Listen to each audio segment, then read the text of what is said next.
이문동교회 성도 여러분들, 네 번째 만남 다시 만나서 반갑습니다. 예, 자꾸 정이 들려고 해서 걱정입니다. 예, 오늘 특창도 너무 감사드립니다. 예, 거기서도 주의 손이 붙으신다고 했는데 그 거기가 어디가 되었든지 우리를 건드려 주시는 주님의 손길을 여러분과 제가 모두 느꼈으면 좋겠습니다.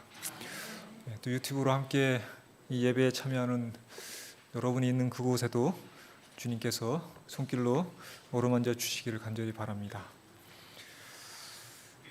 오늘은 두 번째 결심이라는 제목으로 시편 55편 6절에서 3절에 있는 말씀을 먼저 읽고 말씀을 생각해 보겠습니다. 시편 55편 6절에서 8절입니다. 같이 읽어볼까요? 나는 말하기를 만일 내게 비둘기같이 날개가 있다면 날아가서 편히 쉬리로다. 내가 멀리 날아가서 광야에 머무르리도다. 내가 나의 피난처로 속히 가서 폭풍과 광풍을 피하리라 하였도다. 고려대학교 컴퓨터공학과 교수인 송기령 박사님이 그냥 하지 말라라는 책을 쓰셨습니다. 그 책에서 그분은 컴퓨터에 저장된 이 빅데이터로 수십 년간 한국에서 변천된 문화를 짚어오는 일도 하셨는데요. 그분이 자동차 사진의 변화를 가지고 이 한국 문화의 변화를 또 짚어준 적이 있습니다. 우리나라에서 마이카 시대가 시작하면서 사람들이 처음에 차를 산 다음에 사진을 찍을 때는 이런 차였겠죠.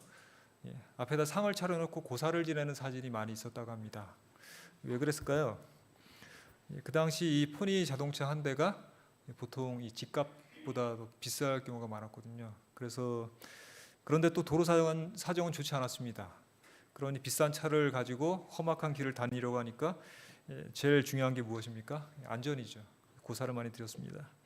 그러다가 조금 시간이 지나면서 사람들이 이제는 자기 차 사진을 찍을 때 자동차의 엠블럼, 자동차 로고를 강조해서 사진을 찍었습니다. 비싼 차라는 거. 그 이유가 뭡니까? 자동차가 자기를 과시하는 용도로 이제 문화가 바뀐 것입니다. 조금 더 세월이 지나서는 자기 아이들이나 또 반려견이죠. 개라고 하면 안 되죠, 요즘에. 반려견을 같이 데리고 사진을 찍습니다. 그러니까 문화가 어떻게 바뀌었습니까? 자동차는 더 이상 자신을 과시하는 사치품이 아니라 우리의 생활을 윤택하게 해주는 생활용품의 하나입니다. 가족의 생활을 행복하게 해주고 또 반려견 문화도 여기서 우리가 알 수 있습니다. 한국에서 이제 반려견에 대해서도 관심을 가졌습니다. 근데 최근에 10년에는 우리나라에서 특별히 캠핑이 갑자기 붐이 일었습니다. 코로나 이후에 특별히 더 그렇게 됐는데요. 그 다음에 나온 사진이 바로 이 사진입니다. 이걸 일명 트렁크 뷰라고 하는 사진인데요. 이건 이상하게 자동차를 찍은 게 아니라 밖에서 차를 찍은 게 아니라 차 안에서 바깥을 찍은 것입니다. 내 차는 이런 차다라고 찍었는데 바깥 경치를 보여줍니다. 왜 그렇습니까? 코로나로 거리두기가 시행이 되니까 여행을 마음대로 못 갑니다. 그러니까 답답하고 또 지치고 그래서 나만의 공간을 찾기 위해서 무엇을 사용한 것입니까? 자동차를 사용합니다. 차를 이용해서 차 안에서 요즘엔 많은 활동을 합니다. 차를 마시기도 하고 또 유튜브를 보기도 하고 또 음식도 먹고 또 잠도 잡니다. 그걸 뭐라 그럽니까? 차에서 자는 걸? 차박이라 그래서 요즘에 차를 사서 가장 먼저 찍는 인증샷이 SNS 올리는 인증샷이 바로 첫 차박 사진이라고 합니다. 특히 트렁크 뷰. 근데 왜 이런 사진을 찍을까요? 웬만한 집에서는 이런 뷰를 볼 수가 없습니다. 특별히 도시에 사시는 분들은 한강 뷰가 있는 아파트를 가지고 계신 분 혹시 있으십니까 여기? 그런 아파트를 하려면 한 수십억을 줘야 됩니다. 한강을 보기 위해서. 그렇지 않고 시골에 정말 멋있는 이 전원의 장면을 보겠다, 별장을 짓겠다. 역시 만만치 않은 비용이 들어갑니다. 여유가 있어야 됩니다. 그래서 어려운 일인데 대부분은 차박은 매우 저렴한 가격에 좋은 경치를 여러 경치를 볼 수가 있습니다. 근데 한계가 있습니다. 하루 이틀이면 어떻게 해야 됩니까? 집에 다시 와야 됩니다. 어쨌든 힐링하러 이렇게 다니는데 오늘 본문에서 글쓴이는 광야에 가고 싶다고 이야기했습니다. 비둘기처럼 날아서 광야에 가고 싶다고 이야기를 했는데 편히 쉬러 갔습니까? 일상이 너무 바쁘고 피곤해서 잠깐 머리를 식히러 간 걸까요? 이스라엘에서 이 광야라는 곳은 우리가 뭐 오지 캠핑이라든가 노지 캠핑 같이 바리바리 싸서 재밌게 즐길 수 있는 그런 곳하고는 좀 거리가 멉니다. 낭만적인 곳은 아닙니다. 어떻게 말하면 인정사정 없는 곳입니다. 이스라엘의 광야는. 그곳엔 누가 살아요? 정갈이 살고요. 그 다음에 방울뱀이 삽니다. 맹독성을 지닌 방울뱀이 살고 또 뜨거운 떼약볕이 내리쬐는데 그늘은 하나도 없습니다. 막 모래 폭풍도 불 때가 있고요. 근데 물은 또 한 방울도 없습니다. 저녁이 되면 어떻습니까? 무지무지 춥습니다. 그러니까 죽음에 가까운 곳입니다. 여행할 만한 곳이 아니에요. 수도승이나 순례자가 이제 고행하러 갈 때나 이제 지나가는 곳이고 장사꾼들이 지나가는 빨리 가려고 지름길을 어쩔 수 없이 사용하는 곳인데 시편의 글쓴이는 오늘 거기를 가고 싶다고 이야기를 합니다. 여행하러 가는 것 같지는 않습니다. 왜 그럴까요? 아까 폭풍과 강풍을 피해서 비둘기처럼 날아가고 싶다고 했는데 뭔가 사연이 있는 것 같죠? 그 앞에 있는 1절과 2절을 보시면 이 시편 55편이 기도인 것을 알 수 있습니다. 그가 뭐라고 기도하는가 하면 내 기도를 기울여 주시고 하나님이요 라고 하면서 간구할 때 숨지 마세요. 아버지 좀 숨지 좀 마세요. 뭔가 지금 문제가 있습니다. 응답해 주시고 내가 근심으로 편하지 못해서 탄식을 합니다 라고 이야기를 시작했습니다. 3, 4절에 보면 이는 원수의 소리와 악인의 압제 때문입니다. 그들이 죄악을 나에게 더하고 노하여 나를 핍박하고 있습니다. 그래서 내가 너무 마음이 아프고 사망의 위험이 내게 이르렀다고 고백을 합니다. 그러니까 이 시편의 글쓴이가 광야로 가고 싶은 이유는 무엇입니까? 여행이 아닙니다. 뭐예요? 그냥 가만히 있으면 어떻게 될 것 같아서 죽을 것 같아서 가는 것입니다. 피해 가는 것입니다. 피난하는 것입니다. 놀러 가는 게 아니라 살러 가는 것입니다. 사람이 살기 힘든 곳이 광야인데 자기가 지금 사는 이 집이 그냥 있으면 죽을 것 같아서 생존을 위해서 사람 살 곳이 못 되는 광야로 가겠다는 것입니다. 누구 때문입니까? 무엇 때문입니까? 이는 원수의 소리와 악인의 압제 때문이라 그랬습니다. 여러분 혹시 방황하던 시절에 집을 나가고 싶은 경험 하신 적 있습니까? 나가보신 적 있으세요? 저는 한 1시간 나가본 적 있습니다. 어머니하고 뭔가 싸워서 1시간 나가서 전철 타고 갔다가 지하철 3호선이 그때 생겼는데 구파발 쪽에 저희 집인데 갔다가 독립문까지 그때 있었는데 다시 돌아오고 들어왔습니다. 그 다음에 몇 시간 말 안 하다가 이제 해결이 됐는데 제 친구 중 하나는 가출을 좀 심하게 했는데 몇 번 했는데 말하기를 문을 쾅 닫고 나오는 순간 후회가 된대요. 경험에 의하면. 근데 며칠 방황하다 또 들어갑니다. 왜 그런 일이 생기죠? 누군가 원수지는 일이 생겨요. 그 원수가 누구예요? 집에서 그럼 누굽니까? 가족이에요. 부모님이고 또 형제 자매가 그런 원수일 수도 있고 한데 그런 상황에 이 글쓴이가 처한 것입니다. 훨씬 심한 그런 상황입니다. 여기서 이 원수는 정말 심한 원수입니다. 근데 그의 첫 번째 반응이 이 원수와 악인의 소리의 압제 때문에 그가 내놓은 반응이 뭐예요? 거기를 떠나서 광야로 가고 싶다는 것입니다. 왜 맞서 싸워서 물리치고 누르지 않고 피할까요? 힘이 없으니까 그렇겠죠. 자기가 좀 약하니까 그럴 것입니다. 또 그렇지 않을지라도 부딪혀봐야 시끄러우니까 내가 그냥 피하고 말겠다라고 할 수도 있겠죠. 신사적인 사람 또는 힘이 없는 사람들이 보이는 반응이 뭐예요? 뭔가 분란이 생기면 피하는 것입니다. 무서워서 피하든지 더러워서 피하든지 피하는 것인데요. 그렇지 않으면 거긴 견딜 수가 없습니다. 있을 수가 없습니다. 그렇다고 이사를 갈 수는 없어요. 그럴 형편은 안 됩니다. 그러니까 일단 어떻게 하고 보는 것입니까? 그 자리는 피하고 보는 것입니다. 그런 것이 강야예요.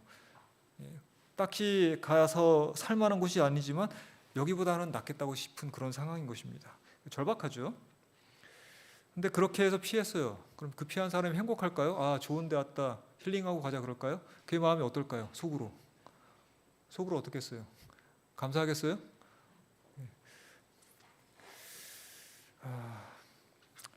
생각해보면 좀 분하겠죠. 아침에가 돋을 때 그런 노래 하겠습니까? 거기서?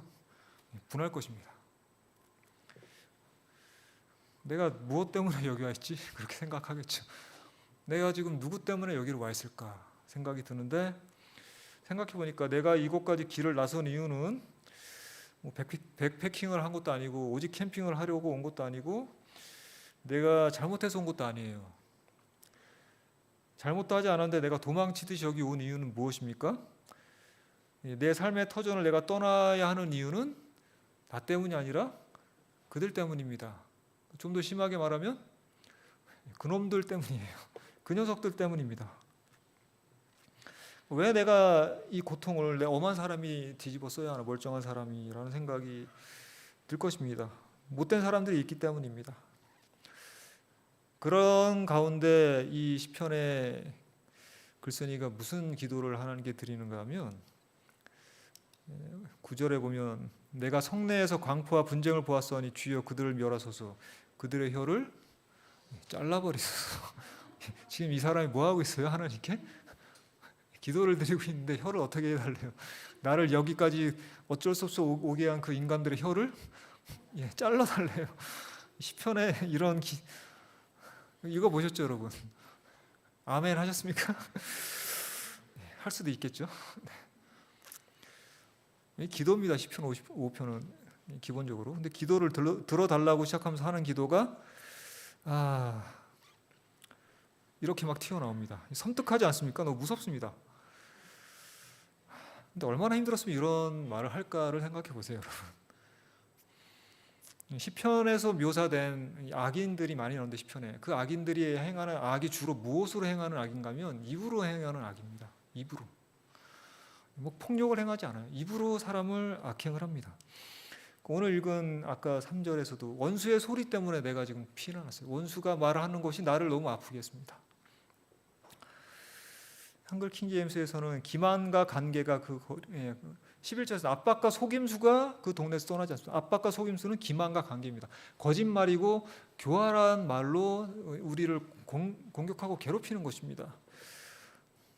때리는 시어머니보다 말리는 시누이가 더 미울 그런 교활한 사람도 있고 모든 말로 그렇게 괴롭히는 것입니다. 21절에서도 그들의 입은 우유 기름보다 미끄럽지만 그 마음은 전쟁입니다. 말은 기름보다 부드럽지만 사실은 칼이 있어요. 그러니까 말 때문에 지금 이 사람이 죽을 것 같은 괴로움을 겪으면서 도망갔습니다. 자기 터전에서. 우리의 삶이 마찬가지입니다. 공갈, 나를 막 협박을 합니다. 너 이렇게 하면 어떻게 될 것 같아? 또 비난을 합니다. 앞에서도 하지만 뒤에서도 막 소삭거립니다. 뒷담화를 하고 또 수군거립니다. 또 어쩔 때는 입을 아예 닫습니다. 그것도 언어죠. 침묵의 언어로 우리를 괴롭힙니다. 쎄하게 투명인간 취급해서. 그런데 더 힘든 게 있습니다. 그 사람들이 누군가 하면 12절 13절에 보면 여러분이 한번 성경을 펴고 보시면 더 이해가 잘 될 겁니다. 12절 13절에서 나를 책망하는 그 자들이 원수가 아니랍니다. 나를 대해 자기를 높이는 잘난 체 하는 사람들이 나를 미워하는 사람이 아니라 누굽니까? 그는 곧 너로다. 나의 동료, 나의 친구요. 나의 가까운 친우로다 라고 합니다. 그러면서 쭉 보시면 그들과 함께 정말 즐거웠던 일, 마음을 나눴던 일들을 다 이야기합니다. 그랬던 사람들이 나를 지금 말로 궁지로 몰아가는 것입니다. 가족이었어요. 서로 흉어물이 없다고 생각하는 친구였고 친척이었습니다. 교인이었을 수도 있습니다. 함께 찬양하고 예배드렸고 진지한 이야기를 나누었던 신앙의 동지들입니다. 소그룹도 함께 했을지도 모릅니다. 믿음의 형제라고 생각했고 어떤 경우는 가족보다 더 많이 만나고 가족보다 더 소중하다고 생각하는 사람들이 어느 순간에 뭔가 마음이 맞지 않아서 그냥 등을 돌린 것입니다. 그리고는 정말 악한 말들을 쏟아냅니다. 그랬을 때 이 사람이 맥이 탁 풀려버리는 것입니다. 그래서 어떻게 합니까? 그래, 내가 간다. 가는 것이죠. 세월호 침몰로 자기 딸을 잃은 감리교 여전도사님이 있었습니다. 재림교인이 아니고 감리교인이에요. 근데 이분이 뭐라고 했는가 하면 우리 아이를 죽인 것은 세월호가 아니라 교회라고 이야기를 했습니다. 무슨 사연이 있었는가 하면 자기 딸이 죽었어요. 고등학생 딸이. 근데 교인들이 목사님들이 막 울지를 못하게 해요. 울지 마. 왜 울지 마라고 하면 딸은 천국 갔어. 죽으면 천당 간다 그러잖아요. 개신교는. 천국 가는데 왜 울어? 좋은 데 가는데. 그렇게 얘기해요. 이 전도사님이 기가 막혔어요. 자긴 딸을 잃어서 정말 너무너무 황망한데 울 힘도 없는데 정말 돌아버릴 것 같은데 울지 마. 좋은 데 갔어. 그렇게 위로가 됩니까? 더 상식이 없는 사람도 있었습니다. 정말 최악은 어느 목사님이 말했는데 세월호는 하나님의 심판이라고 얘기를 했어요. 자기 딸이 심판받은 거예요. 자기가 생각할 때 자기 딸은 그렇게 나쁜 아이가 아니었습니다. 그 사람들이 말하는 그 사람들보다 상식이 없거나 소양머리가 없거나 악한 아이가 아니었어요. 훨씬 더 착한 아이였습니다. 그 사람들처럼 저렇게 말하는 사람들처럼 인간을 헤아리지 못하는 그런 둔하고 무심한 그런 아이는 아니었습니다. 정말 천사 같은 아이인데 죽었어요. 그런 아이들이 형벌을 받아야 한다면 당신들은 하고 이 감리교인이 절규를 한 것입니다. 이런 상황에서 글쓴이가 이런 기도를 하고 있고 15절에서 두 번째 절규를 쏟아내는데 뭐라고 하는가 하면 사망이 갑자기 그들에게 임하여 산채로 수월에 내려갈지어다라고 또 기도를 합니다. 그런 사람들은 어떻게 해요? 산채로 무덤에 좀 갔으면 좋겠습니다라고 뭐라 해요? 뭐 한다고요? 기도를 해요. 무섭죠? 이 기도 맞습니까? 여러분이 스스로 말하고도 깜짝 놀란 적 있어요? 내가 이런 말 해버렸네 하고. 마치 이거 예수님이 혼내지 않을까요? 자기들을 거절하니 사마리아인들 때문에 요한과 야고보가 화가 나서 뭐라 그랬어요? 예수님한테. 아이 저 마을에 하늘에서 불이 내려오게 해서 그냥 다 싹 쓸어버릴까 그랬더니 예수님이 어떻게 하셨어요? 무슨 그런 말을 하냐고 혼내셨죠.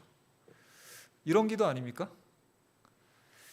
자, 근데 이게 시편에 영감받은 글로 나와 있습니다. 자, 이런 기도에 대해서 우리가 뭐라고 하기 전에 생각해야 할 게 있습니다. 이런 말이 터져 나오게 할 만큼 우리를 아프게 한 사람들의 그 잘못입니다. 그들의 죄는 적습니까? 그렇지 않습니다. 저도 스스로 생각하기에 깜짝 놀랄 그런 생각을 해본 적이 있습니다. 말도 많이 했던 것 같은데 고등학교 때 기숙사에서 제가 고등학교 때 이제 중학생이랑 같이 기숙사 생활했는데 삼육학교 다니면서 후배의 소형 카세트를 잠깐 빌려서 제가 이제 어디서 구한 귀한 테이프를 넣어서 이제 음악을 들었습니다. 킹스헤럴드 옛날에 사중창 남성 사중창 킹스헤럴드 많이 듣고 다녔는데 어렵게 구해서 복사한 테이프인데 크롬 테이프입니다. 크롬 테이프는 또 크롬 테이프 전용이 녹음기가 있어요. 그 친구의 녹음기가 그런 기능이 있어서 거기다 듣고 노래를 듣다가 이제 아침에 침대에다 놓고 학교에 갔다 왔는데 없어졌어요. 아무리 뒤져도 없고 기숙사를 다 뒤져도 없고 알만한 데 다 간 데도 없습니다. 잃어버렸어요. 도둑 맞은 것입니다. 결국은 제가 찾지를 못해서 테이프도 잃어버리고 제가 후배에게 빌린 카세트도 잃어버려서 물어줬습니다. 속으로 어떤 생각을 했는지 아십니까? 훔쳐간 놈이 누군지는 모르지만 정말 죽었으면 좋겠다는 생각이 들었어요. 내가 생각하고 결론을 내린 게 아니라 갑자기 그 생각이 막 떠올랐어요. 저도 모르게 떠올랐습니다. 그러면서 전 나중에 어떻게 그런 악한 생각을 내가 할까 했는데 생각이 막 떠오릅니다. 여러분 이 시편의 글쓴이는 그 정도가 아니었을 것입니다. 그 정도는 비교도 안 되죠. 정말 격심한 고통과 이 배신과 위협을 막 동시에 겪는 것입니다. 그래서 그냥 도망갑니다. 일단은 도망가야 돼요. 견딜 수가 없어요. 피하자. 뭐 화내고 뭐 싸우고 뭐 따지고 그럴 여유도 없습니다. 힘도 없고 도망가자. 피하자. 그러다 생각하면 어때요? 저놈들의 혀가 잘렸으면 좋겠고 저놈들이 산채로 그냥 들어갔으면 좋겠어. 막 그런 생각합니다. 이렇게 분노하는 이 사람을 뭐라고 하기 전에 그를 그렇게 만든 이 사람들의 이 교활하고 악랄한 잔인함을 우리가 또 생각해 봐야 하지 않습니까? 시편에는 그런 기도가 좀 많습니다. 여러분이 보시면 이 저주의 시편이라는 데 있어요. 자기의 원수를 저주하는 기도도 있습니다. 읽어보셨을 것입니다. 뭐 그의 후손은 뭐 다 절름발이가 되고 장애인이 되게 해주시죠. 뭐 그런 기도도 있고. 근데 왜 이게 기록되어 있는가? 그런 말이 터져 나올 정도로 나를 아프게 한 그 사람들의 죄의 심각성을 그렇게 알려주는 것입니다. 그런 죄는 정말 나쁘다는 것입니다. 열받은 사람이 나쁜 거예요? 열받게 한 사람이 나쁜 거예요? 열받은 것도 너무 심하면 안 되지만 정말 나쁜 건 열받게 한 사람 아닙니까? 멀쩡한 사람을 망가뜨리고 실족하게 하는 사람에 대해서 예수님은 무서운 말을 그분도 하셨습니다. 나를 믿는 이 작은 자 중에 하나를 실족하게 하면 그 사람은 어떻게 하는 게 낫겠다고 하셨어요, 예수님이? 연자맷돌을 그 목에 달아서 깊은 바다에 빠뜨리는 게 낫겠다. 하나님은 무엇에 대해서 분노하십니까? 사람을 넘어뜨리는 일에 대해서 분노하시는 것입니다. 이건 누가 하는 짓입니까? 마귀가 하는 짓입니다. 그래서 아담과 하와를 실족시켜서 죄를 짓게 한 뱀에게 예수님이 뭐라고 선언하셨습니까? 너의 머리를 어떻게 할 거라 그랬어요? 부서뜨리겠다고 약속하셨죠. 그게 처음 우리와 언약하신 구속의 경륜 아닙니까? 이건 단순히 감정에 대한 이야기가 아니라 공의에 대한 이야기인 것입니다. 정의에 대한 이야기를 지금 시편에서 하고 있는 것입니다. 하나님을 두려워하지 않는 자들에 대한 이 죄악의 심각성을 이렇게 시적으로 표현하고 있는 것입니다. 악에 대해서 우리가 너무 화가 나서 우리가 또 실수하지 말아야 할 것도 중요하지만 그에 앞서서 처음의 악, 그 원인이 되는 그 문제를 단죄하는 일에 대해서 우리가 소홀히 해서는 안 됩니다. 그런 죄에 대해서 우리는 분노해야 합니다. 그런 걸 잘했다고 우리가 두둔하면 안 됩니다. 그가 했든지 또는 내가 그렇게 했든지 그런 일은 하면 안 되는 것입니다. 사실 이 두 기도는 성경에 있는 사건을 근거로 이 사람이 기도를 하고 있는 것입니다. 주여 그들을 멸하소서 그들의 혀를 잘라버리소서라는 말은 사실은 혀를 나누어 주소서라는 뜻입니다. 개역 성경에는 그렇게 되어 있습니다. 쉬운 성경에는 그것을 풀어서 말을 혼란스럽게 해주십시오. 그러니까 혀가 엇갈리게 해주십시오라는 것입니다. 말이 갈라지게 해달라는 것입니다. 서로 말이 안 통하게 해주십시오. 어디서 그런 일이 있었습니까? 창세기에 보면 바벨탑 사건입니다. 하나님의 말을 안 듣고 이 사람들이 멋대로 탑을 쌓을 때 하나님이 옛날처럼 노아 홍수 때처럼 홍수로 멸하지 않고 자비롭게도 어떻게 하셨어요? 언어를 서로 혼잡하게 하셔서 그들이 뜻을 이루지 못하고 좌절하게 하셨습니다. 시편의 이 기자는 그것을 지금 근거로 하나님께 구하는 것입니다. 이 사람들이 자기 뜻을 이루지 못하게 해주십시오라고 소원을 빌고 있는 것입니다. 두 번째, 그들을 산채로 무덤에 수월에 빠뜨려 주십시오. 누가 그런 일을 당했습니까?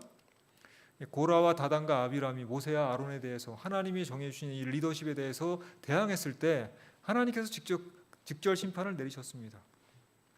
하나님을 두려워하지 않고 함부로 이렇게 까부는 사람들은 하나님께서 보여주신 최후의 결말을 압축해서 보여주신 그런 사건처럼 이 사람들이 그런 일을 당해야 하지 않겠습니까? 라고 그가 성경의 역사를 근거로 두 가지 기도를 한 것입니다. 여러분, 하나님은 누구 때문에 이 세상이 어지럽고 혼란한지를 알고 계십니다. 이게 정말 중요합니다.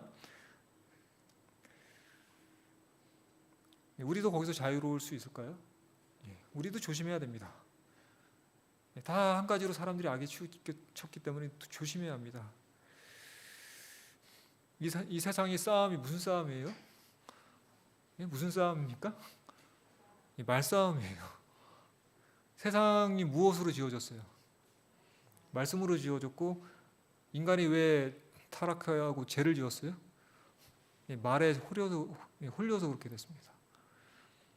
하나님 말씀으로 지은 세상을 사탄이 말로 망가뜨린 게 이 세상의 전쟁입니다.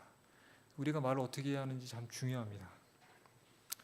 자, 그런데 이렇게 기도한 상황에서 하나 또 우리가 생각해야 할 것이 있습니다.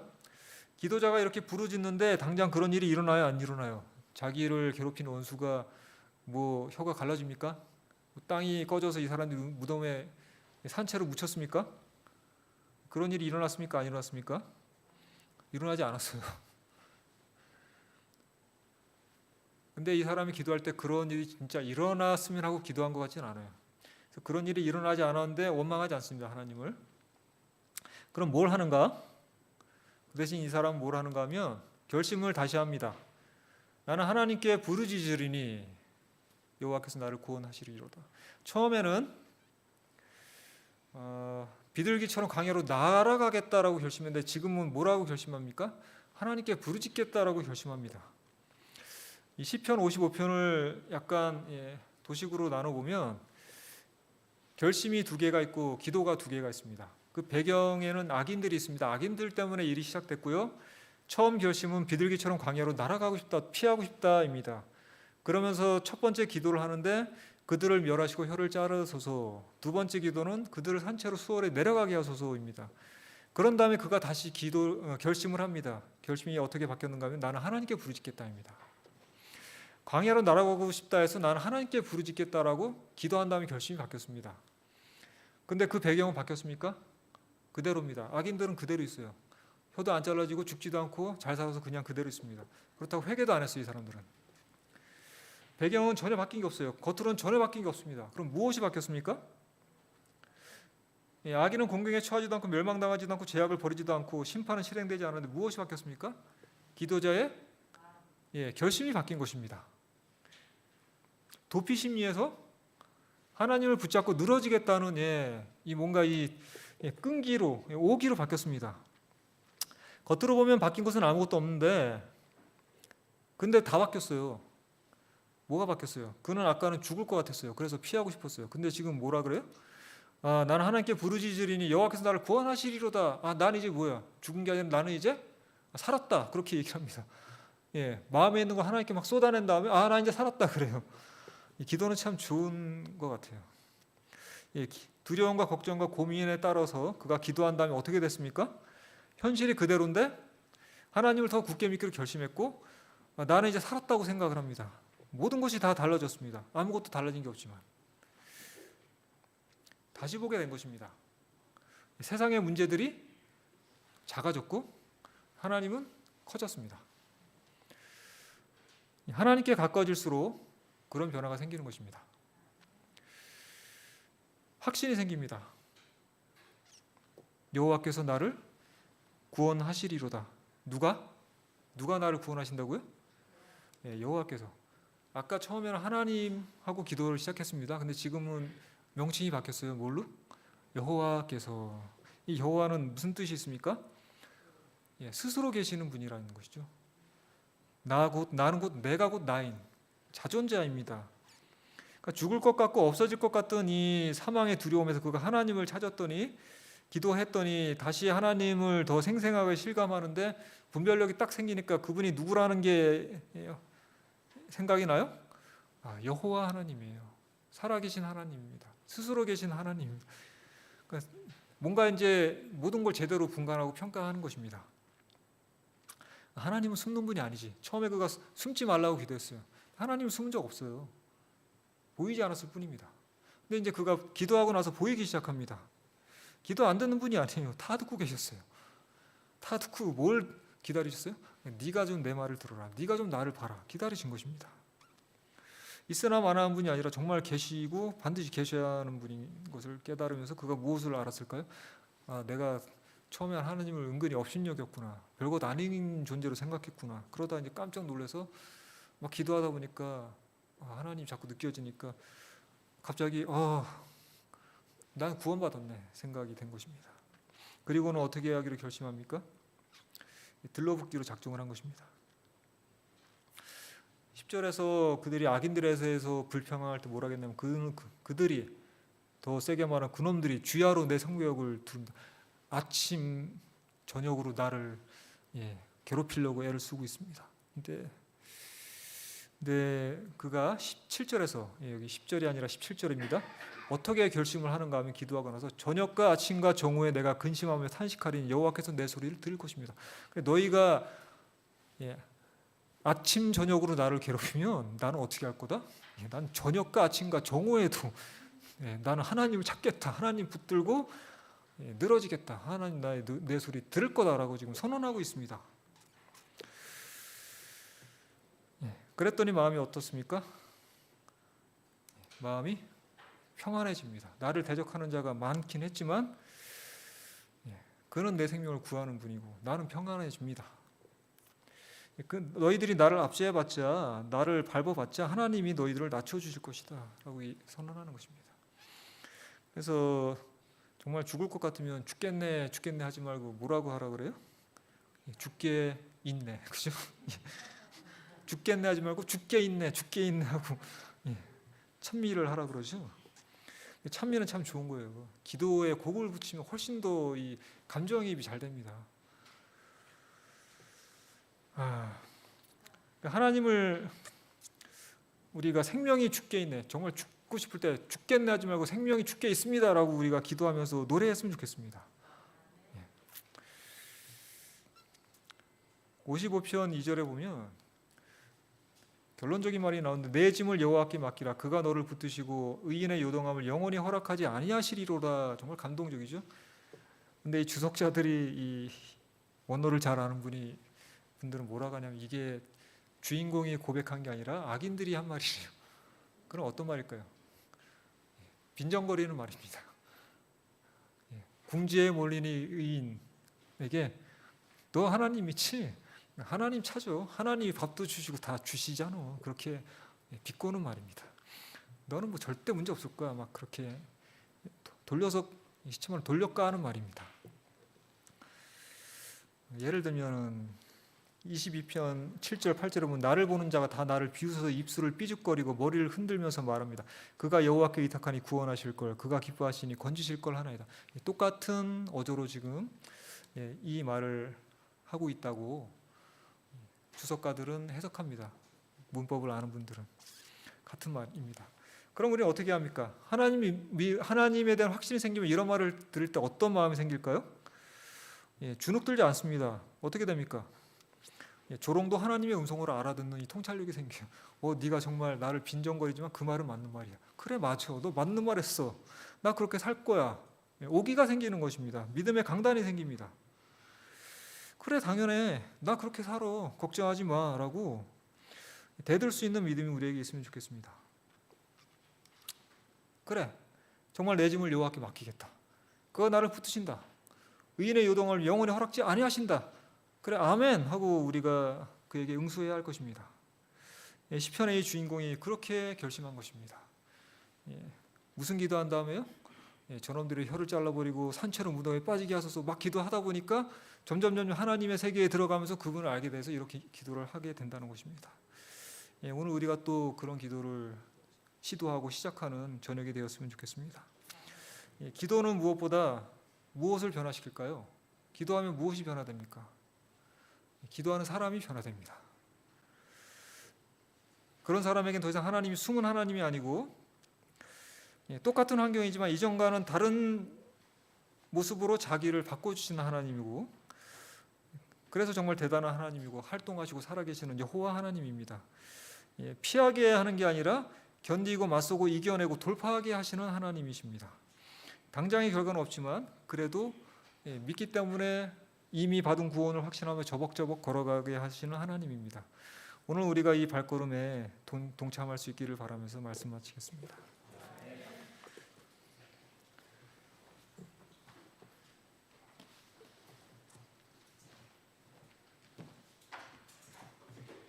네, 목사님 말씀 감사합니다.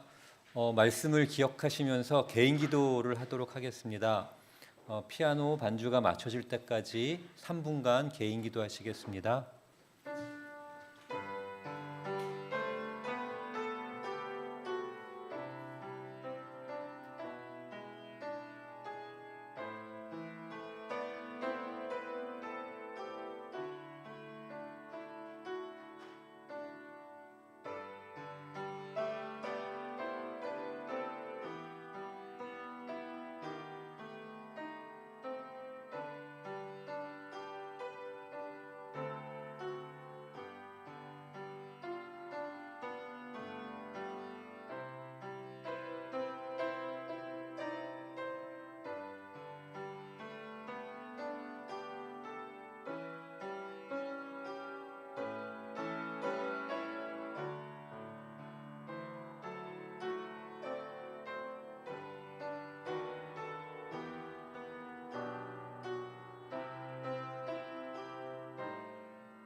네, 저희 마치는 찬미는 복음성가인 행복입니다. 행복하시고 마치는 기도는 말씀 주신 목사님께서 해주시겠습니다.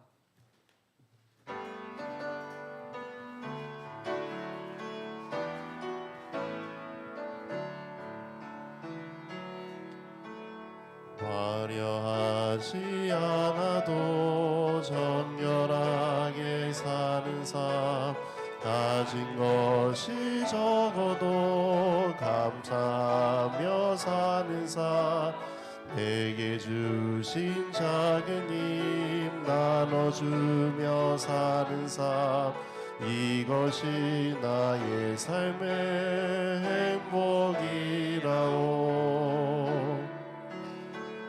눈물 날 일 많지만 기도할 수 있는 것, 억울한 일 많으나 주를 위해 참는 것, 비록 짧은 작은 삶 주 뜻대로 사는 것, 이것이 나의 삶의 행복이라오.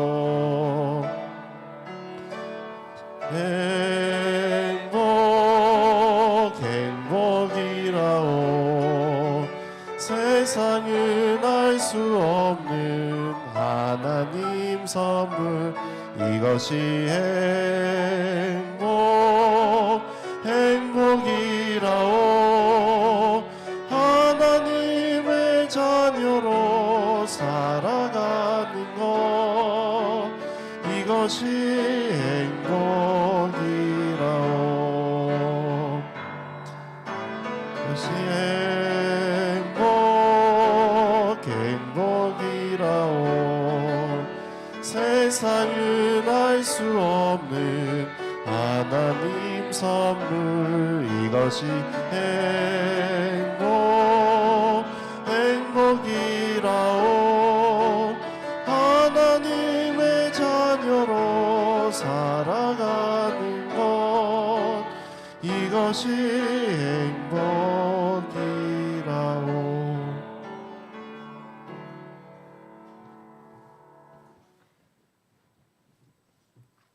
아버지 하나님, 저희들을 살게 해주시고 또 아들 예수 그리스도를 보내주셔서 영원히 살게 해주시니 감사드립니다.